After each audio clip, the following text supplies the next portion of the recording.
Sweetcorn recipe बनवायची असेल तर ही रेसिपी पूर्ण बघा आणि ज्यांना चटपटीत खाण्याकरिता आवडत असेल त्यांनी तर ही डिश बनवायलाच पाहिजे। घरचे म्हणणार रोज बनव आणि स्वीटकॉर्न सहज मार्केटमध्ये भेटत आहे। पाणी उकळण्याकरिता ठेवलेले, चवीनुसार मीठ टाकलेले, स्वीटकॉर्नचे दाणे काढून घेतलेले होते। पाण्याला उकळी आली की यामध्ये टाकूया आपण स्वीटकॉर्न दाणे। 5 ते 6 मिनिट छान असं बॉईल होऊ द्यायचे। नंतर एका चाळणीमध्ये काढून घेतलेले, पाणी निघायला पाहिजे। पूर्ण पाणी निघाल्यानंतर एका भांड्यामध्ये घेऊया स्वीटकॉर्न दाणे घेतलेले, लसूण आलं पेस्ट पूर्ण स्वीटकॉर्नला लावून घेऊया।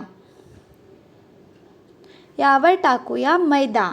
आपण आधीच चवीनुसार मीठ टाकलेले होते म्हणून आता इथे आपण मिठाचा वापर नाही करत आहे।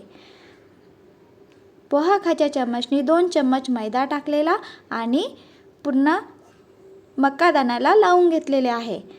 नंतर आपण यावर टाकूया 2 चम्मच कॉर्नफ्लोअर।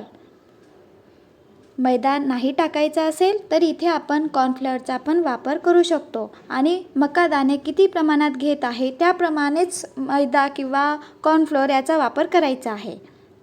कमी जास्त इथे वापर करू शकतो।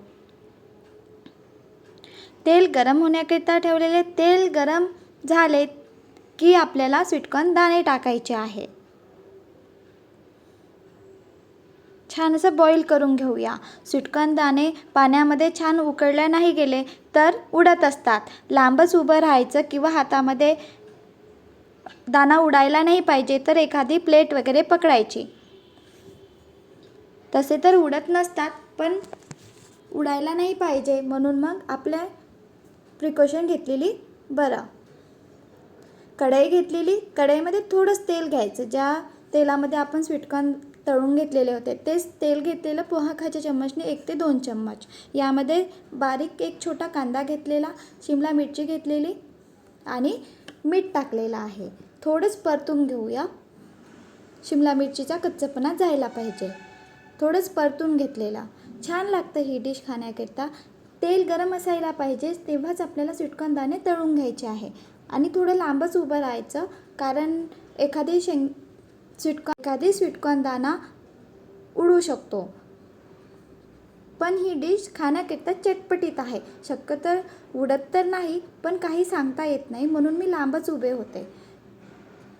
शिमला मिरची आणि कांदा छान असा थोडा परतून घेतलेला आणि नंतर आपण स्वीटकॉर्न दाणे तळून घेतलेले होते ते कढईमध्ये टाकलेले आणि आता मी गॅस बंद केलेला आहे कारण फक्त आपल्याला शिमला मिरची आणि कांद्याला थोडं परतून घ्यायचं होतं। स्वीटकॉर्न दाणे टाकलेले, थोडंच लाल तिखट टाकलेला। इथे कांद्याची पात पण टाकू शकतो आपण, कोथिंबीर पण टाकू शकतो पण जेव्हा खाण्याकरिता घेणार तेव्हाच आपल्याला कोथिंबीरचा वापर करायचा आहे। इथे मी एकच शिमला मिरचीचा वापर केलेला आहे। कलर असतं ती पण शिमला मिरची घेऊ शकतो। आता आपण छान असं चटपटीत डिश खाण्याकरिता घेऊया। बघूनच वाटत आहे ना छान, तसेच खाण्याकरिता पण खूप छान बनलेली आहे। वरून मी काळं मीठ टाकलेला आणि चाट मसाला मिक्स करून घेऊया। एक नवीन रेसिपी मी तुमच्यासोबत शेअर केलेली आहे। ही डिश नक्की बनवून बघा, घरचे म्हणणार रोज बनव। चटपटीत डिश आहे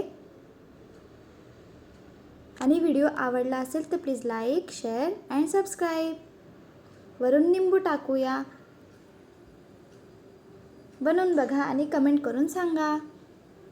अशाच नवीन रेसिपी बघण्यासाठी रुपाली कांबळे डेली रेसिपीला सबस्क्राईब करा। Bye bye.